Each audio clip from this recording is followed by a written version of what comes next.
Hello दोस्तों, नमस्कार। Amit academy for civil services में आप सभी का स्वागत है। दोस्तों, इस वीडियो में हम उत्तर प्रदेश समीक्षा अधिकारी प्रारंभिक परीक्षा के लिए समीक्षा अधिकारी 2001 का प्रश्न पत्र हल करेंगे।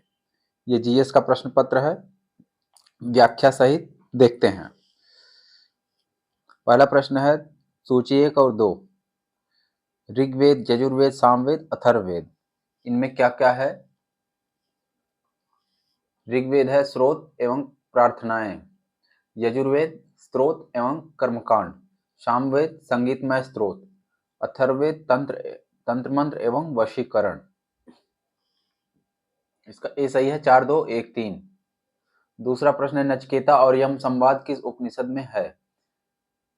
कठोपनिषद, ऑप्शन डी सही है। भारत में सिकंदर की सफलता के निम्नलिखित कारण थे। उस समय भारत में कोई केंद्रीय सत्ता नहीं थी, उसकी फौज बेहतर थी, उसे देशद्रोही शासकों से सहायता मिली, वह एक अच्छा प्रशासक था। इसका 1, 2, 3 सही है, ऑप्शन बी। इसकी व्याख्या है यूनानी आक्रमणकारी सिकंदर जब भारत में आया तो 326 ईसा पूर्व में बल्ख जीतने के बाद काबुल होते हुए हिंदू कुश पर्वत पार करके भारत की धरती पर सिकंदर का प्रतिरोध करता है राजा पोरस। पोरस से उसका युद्ध होता है झेलम नदी के किनारे, जिसका नाम है वितस्ता का युद्ध, जिसमें सिकंदर विजयी होता है और पोरस की वीरता से प्रभावित होकर उसका राज्य वापस लौटा देता है।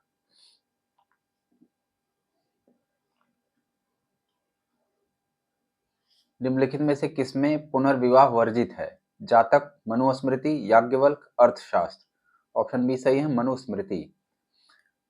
स्मृतियों को धर्मशास्त्र भी कहा जाता है। मनुस्मृति और याज्ञवल्क्य स्मृति सबसे प्राचीन है।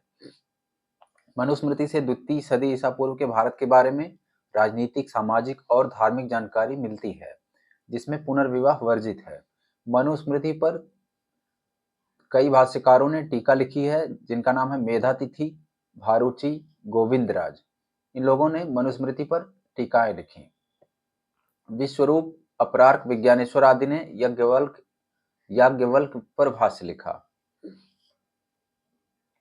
अगला प्रश्न है भारत तथा रोम के बीच ईसा की प्रारंभिक शताब्दियों में तेज व्यापारिक संबंधों की सूचना पुरास्थल खुदाइयों से प्राप्त हुई। मदुरई, ताम्रलिप्ति, तोंडी, अरिकामेडू। डी सही है, अरिकामेडू। यहाँ के पुरास्थलों की खुदाई से पता चला कि भारत तथा रोम के बीच तेज व्यापारिक संबंध थे ईसा की प्रारंभिक शताब्दियों में। अरिकामेडू पांडिचेरी में है। यहाँ से प्राप्त अवशेषों में रोम से व्यापारिक संबंधों की जानकारी मिली। पश्चिम बंगाल में स्थित ताम्रलिप्ति पूर्वी भारत का प्रसिद्ध बंदरगाह था।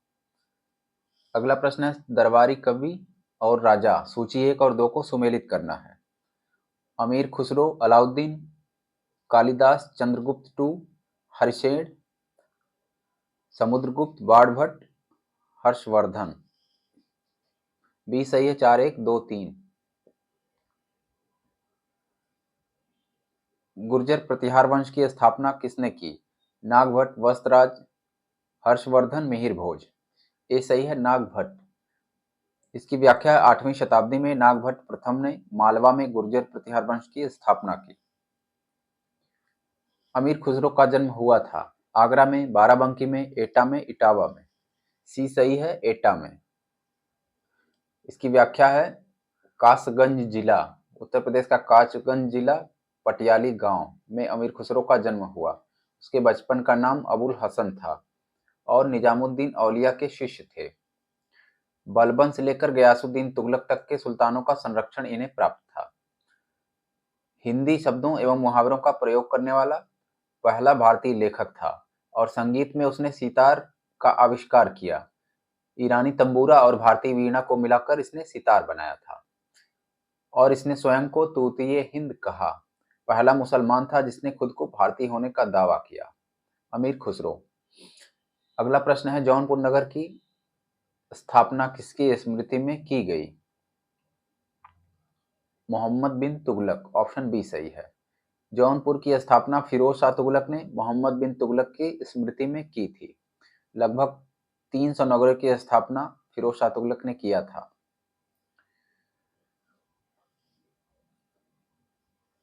फिरोज शाह तुगलक लोक निर्माण विभाग की स्थापना, नहरों का जाल बिछाना और सिंचाई कर हक ए शर्ब जिसका नाम है, सिंचाई कर है 1/10 होता था। कुतुब मीनार के निर्माण में योगदान नहीं दिया, कुतुबुद्दीन ऐबक, इल्तुतमिश, अलाउद्दीन खिलजी, फिरोज शाह तुगलक। सी सही है, अलाउद्दीन खिलजी, बाकी ने योगदान दिया है। दिल्ली सल्तनत में कुतुब मीनार का निर्माण गुलाम वंश के शासक कुतुबुद्दीन ऐबक ने शुरू करवाया था तथा इल्तुतमिश ने पूरा करवाया। फिरोज तुगलक के समय में चौथी मंजिल क्षतिग्रस्त हो गई, जिसके स्थान पर उसने 2 मंजिलों का निर्माण करवा दिया, जिससे कुतुब मीनार 5 मंजिला हो गई। अगला प्रश्न है, शुद्धाद्वैतवाद का प्रतिपादन किया? मध्वाचार्य, वल्लभाचार्य, श्रीकांताचार्य, रामानुज। ऑप्शन बी सही है, वल्लभाचार्य। अद्वैतवाद शंकराचार्य, द्वैताद्वैतवाद निम्बार्काचार्य, विशिष्टाद्वैतवाद रामानुजाचार्य। अगला प्रश्न है, सूफियों में से किसने कृष्ण को औलिया के रूप में माना? शाह मोहम्मद गौस। विकल्प ए सही है, कृष्ण को औलिया के रूप में माना, ये सत्तारी सिलसिले के संत थे, शाह मोहम्मद गौस। अगला प्रश्न है, सूफीवाद के सिलसिलों में कौन संगीत के विरुद्ध था? चिश्तिया, सोहरावर्दिया, कादिरिया, नक्शबंदिया। डी सही है, नक्शबंदिया। नक्शबंदी सिलसिले की स्थापना भारत में ख्वाजा बाकी बिल्ला ने 16वीं शताब्दी में की थी और इसका समर्थक था सम्राट औरंगजेब। उसने अपने दरबार में संगीत को बैन कर रखा था। अगला प्रश्न है, महाभारत के फारसी अनुवाद का शीर्षक क्या है?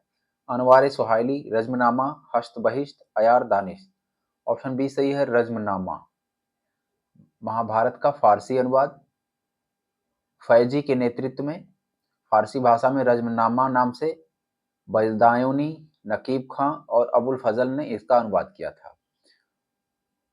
अनवार सादात और यार दानिश ये है पंचतंत्र का अनुवाद। पंचतंत्र फारसी में अनुवाद किया अबुल फजल ने अनवर सादात नाम से और मौलाना हुसैन फैज ने किया यार दानिश नाम से। रामायण का फारसी में अनुवाद बदायूनी ने किया था। आयगर दानिश नाम है कालिया दमन का फारसी अनुवाद, जिसे अबुल फजल ने किया था। अगला प्रश्न है, दिल्ली के लाल किले में मोती मस्जिद का निर्माण किसने कराया? अकबर, जहांगीर, शाहजहां, औरंगजेब। डी सही है, औरंगजेब। दिल्ली के लाल किले में मोती मस्जिद औरंगजेब। आगरा के किले में मोती मस्जिद का निर्माण शाहजहां।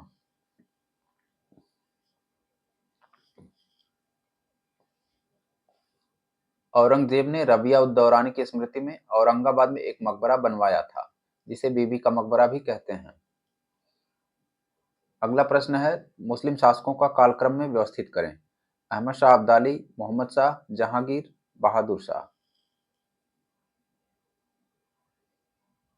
3 2 1 4। जहांगीर, मोहम्मद शाह, अहमद शाह अब्दाली, बहादुर शाह। अगला प्रश्न है, सबसे अधिक निर्णायक युद्ध जिसने अंग्रेजों के भारत में प्रभुत्व को स्थापित किया? बक्सर, प्लासी, वांडीवास, पानीपत का तीसरा युद्ध।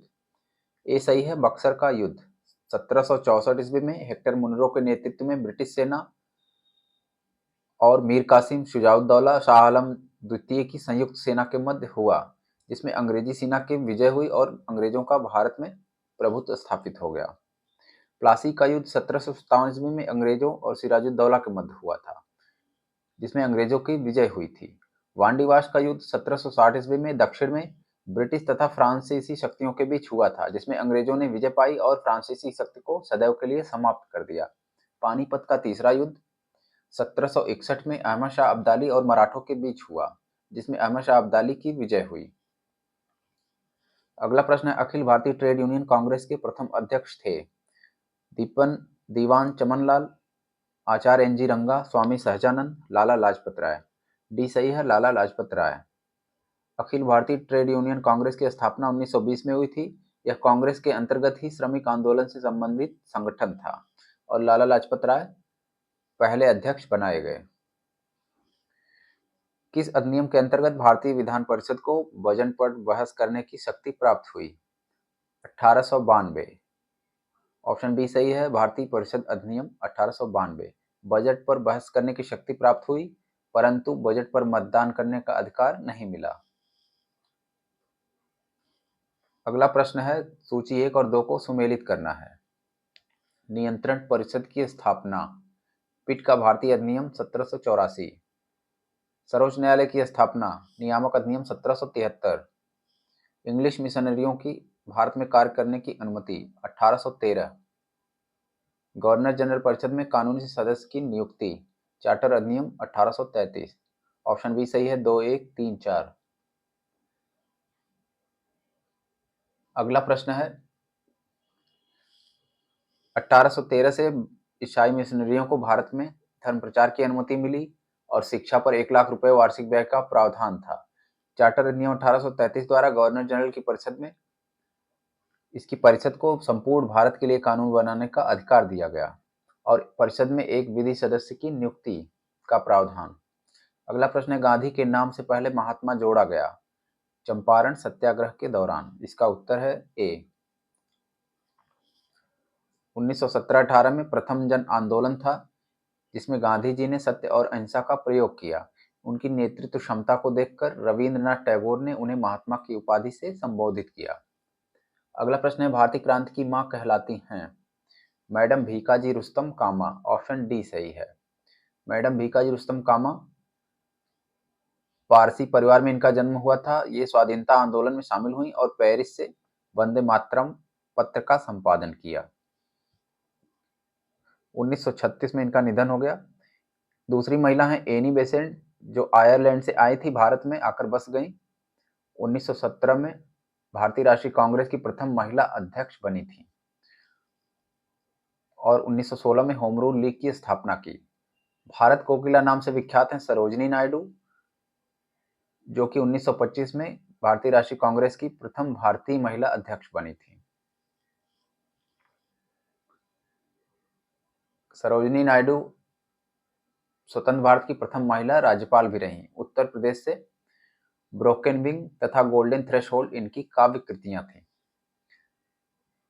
इनकी काव्य कृतियां हैं, किसने कहा था दरो दीवार पे हसरत की नजर करते हैं, दरो दीवार पे हसरत से नजर करते हैं, खुश रहो अहले वतन हम तो सफर करते हैं। अशफाक उल्लाह खां, बहादुर शाह जफर, राम प्रसाद बिस्मिल, वाजिद अली शाह। इसका डी सही है, वाजिद अली शाह। यह उक्ति है अवध के अंतिम नवाब वाजिद अली शाह की। इस उक्ति को भारतीय क्रांतिकारियों ने जेल में बंद रहने के दौरान और फांसी दिए जाने के दौरान ये गाते रहे, कहते रहे, दोहराते रहे। अशफाक उल्लाह खां, राम प्रसाद बिस्मिल, रोशन सिंह आदि इसमें शामिल थे। सरफरोशी की तमन्ना अब हमारे दिल में है, इसका उद्घोष राम प्रसाद बिस्मिल ने काकोरी कांड में फांसी दिए जाने के वक्त गोरखपुर में कही थी।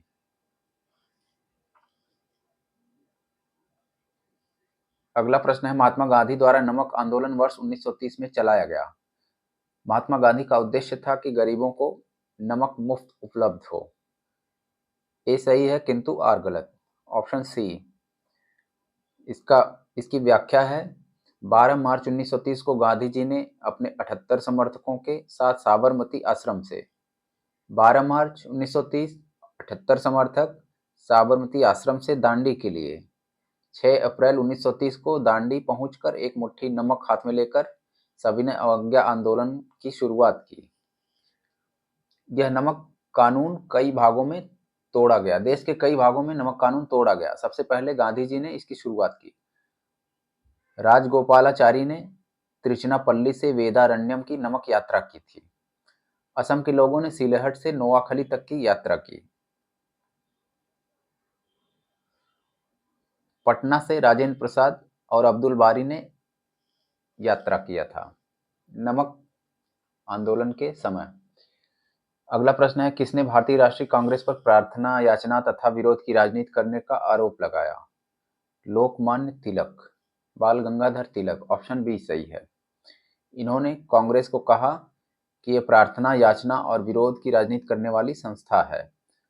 और इन्होंने एक और उक्ति कही थी, कांग्रेस पर व्यंग करते हुए उन्होंने कहा कि वर्ष में एक बार मेढक की तरह टर्राने से कुछ नहीं होने वाला।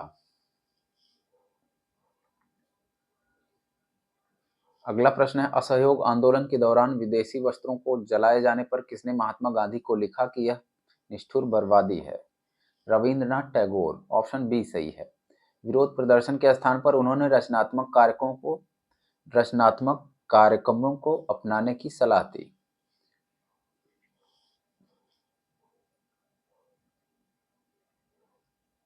चंपारण जनपद में तिनकठिया प्रथा का तात्पर्य था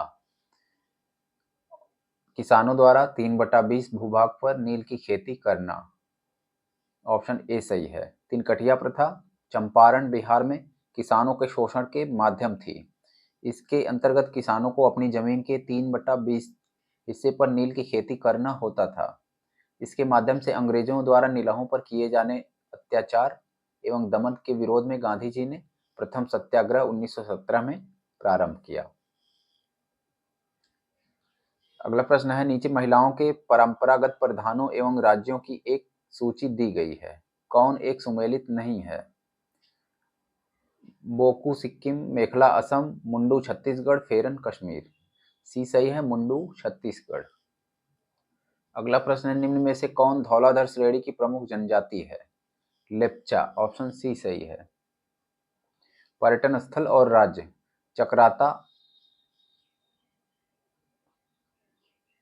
चक्राता उत्तरांचल उत्तराखंड, हफलांग असम, कलिम्पोंग पश्चिम बंगाल, कुफरी हिमाचल प्रदेश। अगला प्रश्न है, बांध और प्रदेश, फरक्का पश्चिम बंगाल, घाट प्रभा कर्नाटक, हीराकुंड उड़ीसा, काकरापार गुजरात। 1 4 2 3। ऑप्शन ए सही है। अगला प्रश्न है, बहुउद्देशीय परियोजनाएं और नदियां, इडुक्की पेरियार, माता टीला बेतवा, नागार्जुन सागर कृष्णा, पोचमपाद गोदावरी। सी सही है, 4 1 3 2। ग्रीष्म काल में आर्द्र उष्मा का अनुभव होता है जब मौसम उमस वाला होता है। ऑप्शन डी सही है। पश्चिमी तट की तुलना में पूर्वी तट चक्रवातों द्वारा अधिक प्रभावित है। भारत का पूर्वी तट उत्तर पूर्वी व्यापारिक हवाओं की मेखला में पड़ता है। ए सही है, ए आर दोनों सही हैं और आर ए की सही व्याख्या करता है।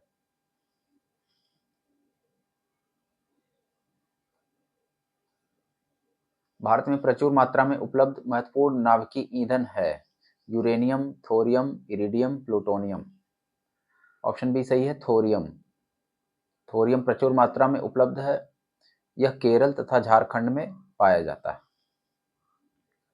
स्थान और उद्योग, विशाखापत्तनम पोत निर्माण, मोरी एल्युमिनियम, गुड़गांव मोटर गाड़ी, पनकी उर्वरक। इसका डी सही है, 2 4 1 3। राज्य और अणुशक्ति केंद्र, गुजरात काकरापार, कर्नाटक कैगा, राजस्थान रावतभाटा, उत्तर प्रदेश नरौरा।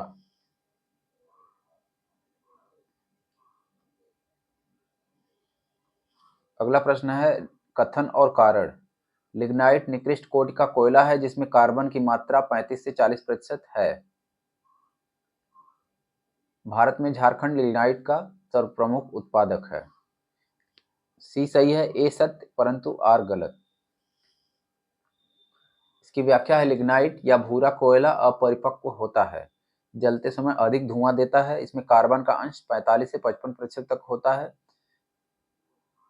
देश का 77% लिग्नाइट तमिलनाडु में पाया जाता है, तमिलनाडु के नेवेली और अर्काट में। ये कोयले से संबंधित नाम हैं, परीक्षा में आते रहते हैं। अर्काट, नेवेली, ये तमिलनाडु में हो जाएगा कोयला क्षेत्र, और राजस्थान में हो जाएगा पलाना, कश्मीर में हो जाएगा करेवा। कोयला क्षेत्रों का मिलाना, करेवा कश्मीर, पलाना राजस्थान, नेवेली और अर्काट तमिलनाडु। अगला प्रश्न है, जलवायु की किस्म और क्षेत्र, कहां पर कौन सी जलवायु पाई जाती है? विषुवतीय कांगो में, भूमध्य सागरीय California, monsoon Bangladesh, savanna Sudan. A सही है, 4 1 2 3।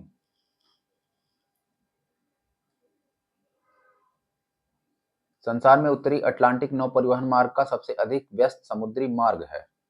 वह संसार के दो प्रमुख औद्योगिक क्षेत्रों को जोड़ता है।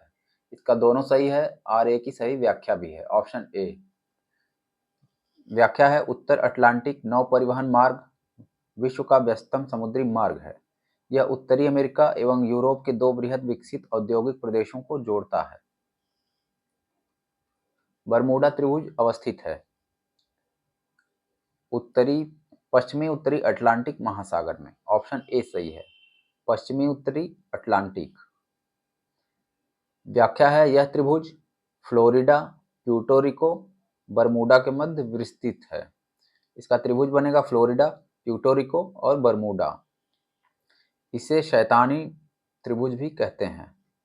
8 जून को विश्व महासागर दिवस के रूप में मनाया जाता है। अगला प्रश्न है सबसे अधिक घना आबाद सार्क देश है। भारत, पाकिस्तान, श्रीलंका, बांग्लादेश। डी सही है, बांग्लादेश। कमैया प्रणाली है नेपाल में अनुबंधित श्रमिकों की एक प्रणाली है जो पीढ़ी दर पीढ़ी चलती रहती है। ऑप्शन बी सही है, नेपाल में अनुबंधित श्रमिक और पीढ़ी दर पीढ़ी। कौन सर्वाधिक नगरीकृत है? पूर्वी एशिया, दक्षिण एशिया, यूरोप, ओशिनिया। सी सही है, यूरोप।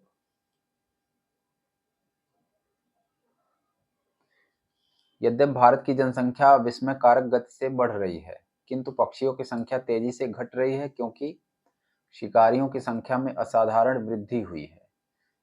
जैविक कीटनाशक तथा जैविक उर्वरकों का बड़े पैमाने पर उपयोग हो रहा है। जैविक उर्वरकों से जनसंख्या नहीं घटेगी। पक्षियों के वास स्थानों और बड़े पैमानों पर कटौती हुई है। कीटनाशक उर्वरक तथा मच्छर भगाने वाली दवाओं का बड़े पैमाने पर उपयोग हो रहा है। इसका 3 और 4 हो जाएगा। सी सही है। भारत की नगरीय जनसंख्या वार्षिक घातीय वृद्धि दर उच्चतम थी 1961 से 71 दशक में। ऑप्शन बी सही है।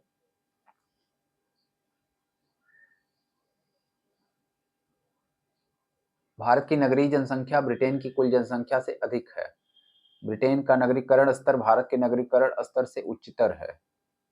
इसका ए आर दोनों सही है और आर ए की सही व्याख्या नहीं है। Option B. कैबिनेट मिशन योजना के अंतर्गत संविधान निर्मात्री परिषद में प्रत्येक प्रांत को आवंटित सदस्य संख्या निर्धारित करने के लिए एक प्रतिनिधि कितनी जनसंख्या के अनुपात में था? ऑप्शन बी सही है, 10 लाख। इसकी व्याख्या है कैबिनेट मिशन भारत में 1946 में आया। मिशन ने अपनी रिपोर्ट में संविधान सभा के गठन का फार्मूला प्रस्तुत किया। संविधान सभा का प्रत्येक सदस्य 10 लाख जनसंख्या का प्रतिनिधित्व करेगा। कैबिनेट मिशन के 3 सदस्यों में Lord Pethick Lawrence, Stafford Cripps और अलेक्जेंडर थे। 3 सदस्य ये अक्सर पूछा जाता रहता है कैबिनेट मिशन में, पैथिक लॉरेंस, स्टैफोर्ड क्रिप्स और एवी अलेक्जेंडर। इन तीनों का नाम। भारत आगमन के दौरान ब्रिटेन में लेबर पार्टी और क्लीमेंट एटली की सरकार थी।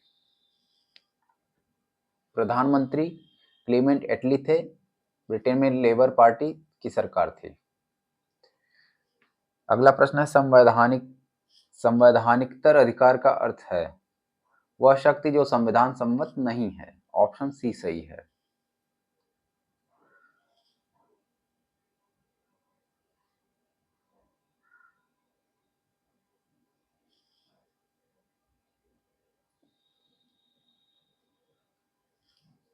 भारतीय संविधान की प्रस्तावना में प्रयुक्त समाजवाद शब्द को निम्नलिखित में से अनुच्छेदों के साथ मिलाकर पढ़ने से सर्वोच्च न्यायालय के समान कार्य के लिए समान वेतन का मौलिक अधिकार परिभाषित करने की शक्ति प्राप्त हुई। 14, 15, 16। ऑप्शन सी सही है। समान कार्य के लिए समान वेतन का मौलिक अधिकार परिभाषित करने के लिए सर्वोच्च न्यायालय को शक्ति प्राप्त हुई। कौन सा अधिकार अनुच्छेद 19(1)(d) को अनुच्छेद 21 से मिलाकर पढ़ने से प्राप्त होता है? विदेश यात्रा का अधिकार। ऑप्शन ए सही है। इसको ऐसे ही पढ़ लेना है, परीक्षा में आता है तो सही करना है। अगला प्रश्न है मौलिक कर्तव्यों से संबंधित निम्नलिखित में से कौन सा कथन सही नहीं है? उन्हें परमादेश द्वारा प्रभावी बनाया जा सकता है। ऑप्शन ए सही है, यही सब सही नहीं है। आगे कथन देखते हैं, बाकी सही हैं। उन्हें संवैधानिक प्रक्रिया से ही आगे बढ़ाया जा सकता है। अस्पष्ट विधियों की व्याख्या के लिए उनका उपयोग किया जा सकता है। किसी विशिष्ट कर्तव्य का पालन करना संवैधानिक कानून के क्षेत्र में आता है, जिसे न्यायालय निश्चित करता है। ये तीनों कथन सही हैं।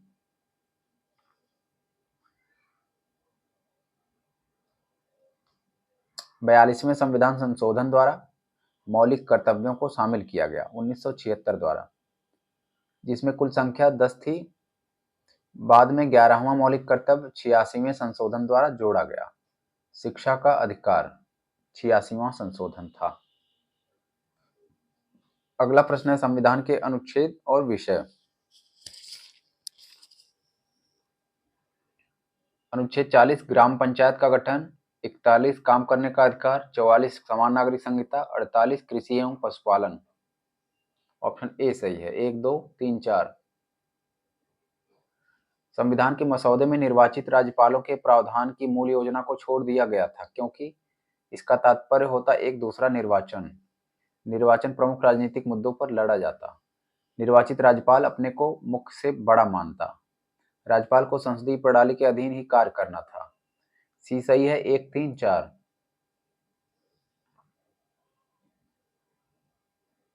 पहली बार एक सांसद विधायक को इस आधार पर सदन की सदस्यता से अयोग्य घोषित किया गया क्योंकि वे इसकी अनुमति के बिना इसकी 60 लगातार बैठकों में अनुपस्थित रहे।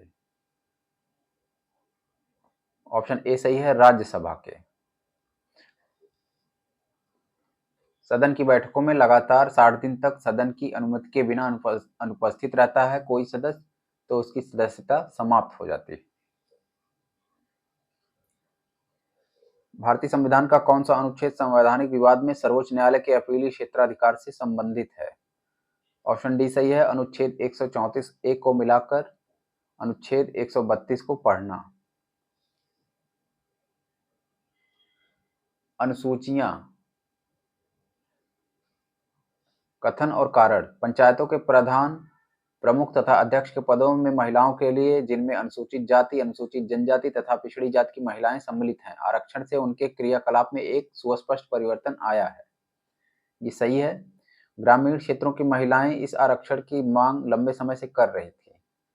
इसका सही हो जाएगा सी। ए सही किंतु आर गलत।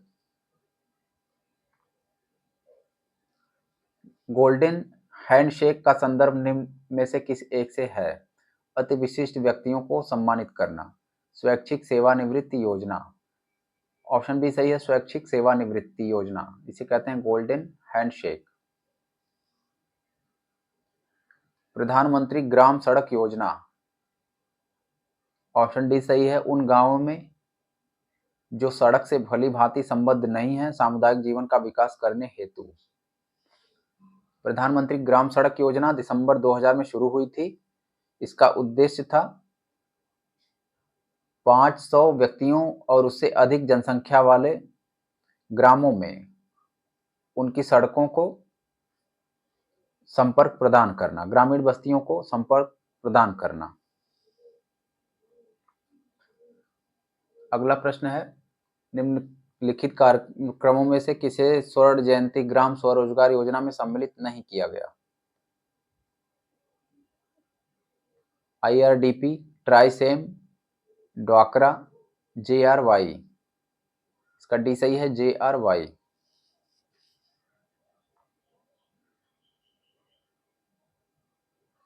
राष्ट्रीय विकास परिषद का मुख्य संबंध है। इस प्रश्न को नहीं करना है, आगे है। सभी व्यापारी मूल्य बढ़ोतरी से लाभ कमाते हैं। मूल्य बढ़ोतरी के कारण ग्राहक को अपनी आवश्यकताओं में कटौती करनी पड़ती है। ऑप्शन बी सही है, ए आर दोनों सही हैं, परंतु आर ए की सही व्याख्या नहीं करता है। एग मार्क है अंडा उत्पादन हेतु सलाहकारी समिति, कृषकों की एक सहकारी समिति, अंडों की एक विनियमित मंडी, गुणवत्ता गारंटी की मोहर। ऑप्शन डी सही है, गुणवत्ता गारंटी की मोहर है। एग मार्क अधिनियम वर्ष 1937 से प्रभावी है। निम्नलिखित में से कौन सा भारतीय कृषि की निम्न उत्पादकता का कारण नहीं है? जनसंख्या दबाव, प्रखंड बेरोजगारी, सहकारी कृषि, भूजोत का छोटा आकार। सी सही है, सहकारी कृषि।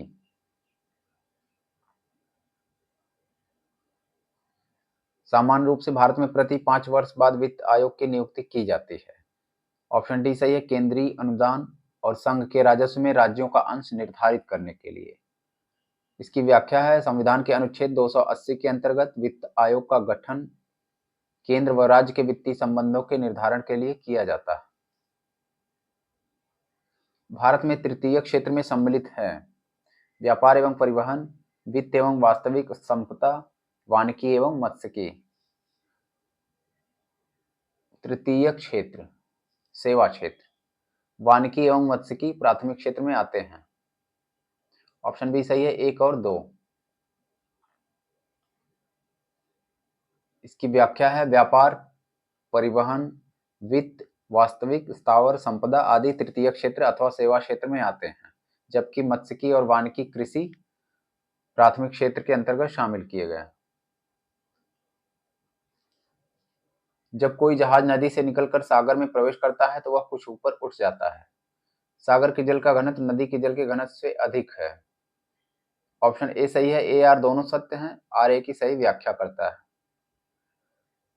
कथन है, कृष्ण छिद्र या ब्लैक होल एक ऐसा खगोलीय अस्तित्व है जिसे दूरबीन से नहीं देखा जा सकता। कृष्ण छिद्र पर गुरुत्वीय क्षेत्र इतना प्रबल होता है कि यह प्रकाश को भी बच निकलने नहीं देता है। ऑप्शन ए सही है, ए आर दोनों सही हैं, आर ए की सही व्याख्या करता है। इसकी व्याख्या है, बड़े तारे विस्फोट के पश्चात अत्यधिक गुरुत्वाकर्षण के कारण काफी संकुचित एवं सघन हो जाते हैं। इनका घनत्व तो इतना अत्यधिक होता है कि कोई भी पदार्थ यहाँ से नहीं निकल पाता है, इसके गुरुत्वाकर्षण से नहीं बच पाता, यहाँ तक कि सूर्य का प्रकाश भी। इसे ब्लैक होल या कृष्ण छिद्र कहा जाता है।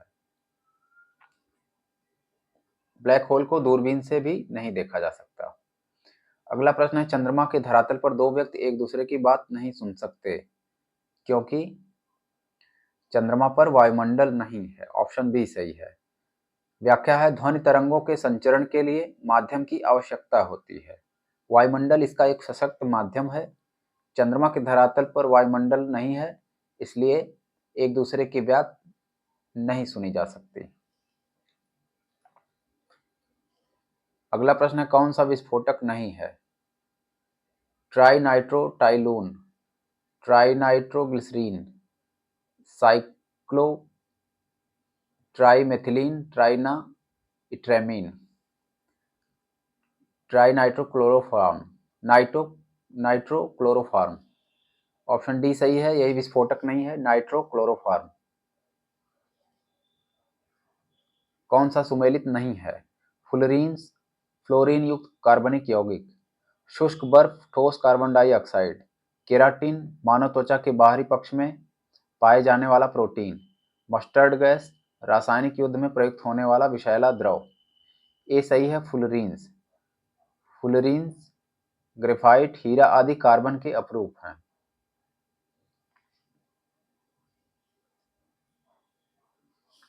अगला प्रश्न है, कौन सा युग्म सही सुमेलित नहीं है? मेसान की खोज हिडेकी वाका, पॉजिट्रॉन की खोज सी डी एंडरसन एवं यूएफ हेंस, सूर्य तथा तारों में ऊर्जा उत्पादन का सिद्धांत एच ए बेथे, परायूरेनियम तत्वों का संश्लेषण एनरिको फर्मी। इसका डी सही है, एनरिको फर्मी। अगला प्रश्न है, निम्नांकित कथनों पर विचार कीजिए। टेफ्लॉन तथा डेक्रान बहुलक है, नियोप्रीन संश्लेषित रबड़ है, पॉलीथीन पॉलीएथिलीन बहुलक है, प्राकृतिक रबड़ क्लोरोप्रीन है। इसमें कौन सही है? 1, 2, 3। ऑप्शन ए सही है। इसकी व्याख्या है, बहुलकीकरण वह अभिक्रिया है जिसमें एक ही प्रकार के एक से अधिक अणु आपस में जुड़कर कोई अधिक अणुभार वाला अणु बनाते हैं। टेफ्लॉन तथा डेक्रान बहुलक हैं। प्राकृतिक रबड़ रबड़ के पेड़ों से निकले लेटेक्स से बनता है। कृत्रिम रबड़ आइसोप्रीन का बहुलक है। नियोप्रीन संश्लेषित रबड़ है। पॉलीथीन एथिलीन के उच्च ताप उत्पादन पर बहुलकीकरण के फलस्वरूप प्राप्त होता है, जो कि पॉलीएथिलीन का बहुलक है। अगला प्रश्न है, निम्नलिखित में से कौन जैव उर्वरक के रूप में प्रयुक्त होते हैं? एजोला, नील हरित शैवाल, अल्फा अल्फा, नाइट्रोलियम। 1 2 3 सही है, ऑप्शन डी एजोला, नीलहरी शैवाल, अल्फा अल्फा। इसकी व्याख्या है जैव उर्वरक से तात्पर्य ऐसे सूक्ष्म सजीव जीवाणु से है जो पौधों के लिए उपयोग के लिए पोषक तत्व उपलब्ध करवाते हैं। वस्तुतः जैव उर्वरक का सबसे महत्वपूर्ण कार्य नाइट्रोजन उपलब्धता के संदर्भ में है, क्योंकि वह वायुमंडल से मुक्त नाइट्रोजन को ग्रहण करके पोषक पदार्थ का निर्माण करता है, जिसका उपयोग पौधे अपनी वृद्धि के लिए करते हैं। राइजोबियम, एजोला, एजोस्पिरिल एजोस्पिरिलम, लाइपोफेरम, माइकोराइजा आदि जैव उर्वरक के घटक हैं। राइजोबियम, एजोला, एजोस्पिरिलम, लाइपोफेरम और माइकोराइजा। भारत में 2 प्रमुख जैव उर्वरक हैं, इनका इस्तेमाल होता है राइजोबियम और नीलहरी शैवाल, जिसे अजोला कहते हैं, अजोला सहित। अजोला एक जलीय फर्न है, इसकी जड़ों में एनाबीमा रहता है और नाइट्रोजन स्थिरीकरण करता है। एजोला में एनाबीमा। धान की खेती में एजोला का प्रयोग होता है। धान की खेती में एजोला का प्रयोग मतलब नीलहरी शैवाल। अगला प्रश्न है आनुवंशिक अभियंत्रण निम्नलिखित प्रभावों पर विचार कीजिए। आनुवंशिक अभियंत्रण के निम्नलिखित प्रभावों पर। जेनेटिक इंजीनियरिंग के प्रभाव, रोग प्रतिरोध, वृद्धि वर्धन, जंतु क्लोनिंग, मानव क्लोनिंग। इसका डी सही होगा, 1 2 3। मानव क्लोनिंग के अलावा। शल्य क्रिया में आर्थोप्लास्टी क्या है? सी सही होगा, कूल्हे के जोड़ का प्रतिस्थापन, हिप जॉइंट रिप्लेसमेंट। रेडियो समस्थानिक और निदानात्मक उपयोग। आर्सेनिक 74, इनका मिलान करना है। सूची 1 और 2। Arsenic 74 tumour, cobalt 60 cancer, iodine 131 thyroid ग्रंथि की सक्रियता, सोडियम 24 रक्त व्यतिक्रम। सी सही है, 3 4 1 2। कौन सा हार्मोन लड़ो या उड़ो हार्मोन कहलाता है? Insulin, adrenaline, oestrogen, oxytocin. Option B सही है, एड्रेनलिन। व्याख्या है एड्रेनलिन हार्मोन मेडुला से स्रावित होता है। यह हार्मोन संकट काल एवं विशेष परिस्थितियों में उचित निर्णय लेने में सहयोग प्रदान करता है। यह हार्मोन क्रोध, भय, तनाव, व्यग्रता आदि में अत्यधिक स्रावित होने के कारण लड़ो या उड़ो हार्मोन कहलाता है। क्रोध, भय, तनाव, व्यग्रता में अत्यधिक श्रवण इसका होता है।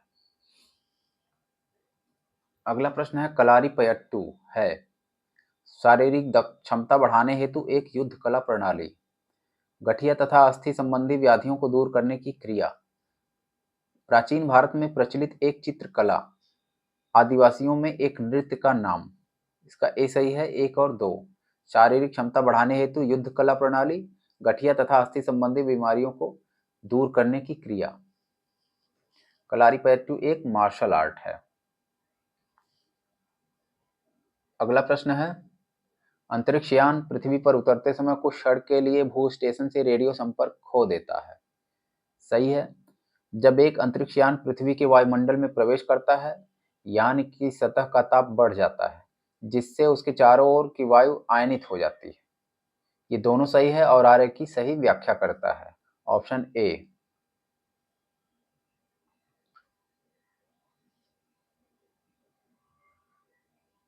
अगला प्रश्न है सूची 1 और 2। त्रिशूल, पृथ्वी, अग्नि और नाग, ये क्या क्या हैं? ये भारत के रक्षा उपकरण है, अस्त्र शस्त्र। त्रिशूल है लघु परास सतह से वायु प्रक्षेपास्त्र। पृथ्वी है सतह से सतह प्रक्षेपास्त्र। अग्नि माध्यमिक परास प्रक्षेपास्त्र। नाग है सतह से सतह प्रक्षेपास्त्र। ये सब मिसाइलें हैं। 3 4 2 1, ऑप्शन सी सही है।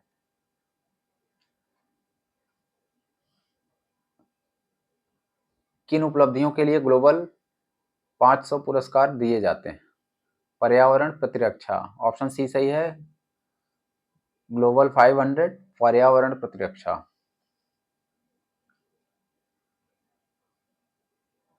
पारिस्थितिकी तंत्र में संबंधित निम्नलिखित कथनों पर विचार कीजिए। पारिस्थितिक तंत्र शब्द का प्रयोग एजे टांसले ने किया था। जो जीव अपना भोजन स्वयं उत्पादित करते हैं उन्हें स्वपोषित कहते हैं।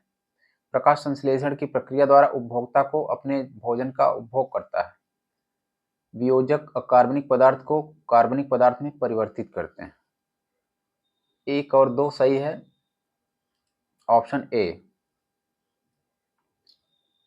भूमंडलीय उष्णता या ग्लोबल वार्मिंग के परिणाम स्वरूप विश्व में संपर्क बेहतर हो गए, हिमनद पिघलने लगे, समय से पूर्व आम में बौर आने लगी, स्वास्थ्य पर कुप्रभाव पड़ा। ऑप्शन बी सही है। 2, 3, 4। वायुमंडल में बढ़ती उष्मारोधी गैसों से carbon dioxide, methane, nitrous oxide, chlorofluorocarbon, hydrofluorocarbon और सल्फर हेक्साफ्लोराइड आदि के कारण वायुमंडल अधिक उष्मारोधी होता जा रहा है और ग्लोबल वार्मिंग में वृद्धि हो रही है। अगला प्रश्न है, बंथरा में प्लांट फील्ड जीन बैंक, इसको नहीं पढ़ना है। पारिस्थितिक तंत्र में उच्च पोषण स्तर किसे प्राप्त है? शाकाहारी, मांसाहारी, सर्वाहारी, अपघटक। सी सही है, सर्वाहारी को। जैव वानिकी के संबंध में निम्न कथनों में से कौन सही है? इसका शाब्दिक अर्थ है जीवन का प्रबंधन, यह पारिस्थितिक का पर्याय है, यह प्राकृतिक तंत्रों के मूल पर बल देता है जो मानव तंत्रों को प्रभावित करते हैं। इसका तीनों सही है। डी। सर्वाधिक जैव विविधता पाई जाती है, बायोडाइवर्सिटी सबसे ज्यादा कहाँ है? शांत घाटी, कश्मीर घाटी, फूलों की घाटी, सूरमा घाटी। ऑप्शन ए सही है, शांत घाटी। ये शांत घाटी जब भी देगा तो ऑप्शन में फूलों की घाटी भी रहता है, इतना ध्यान देना है।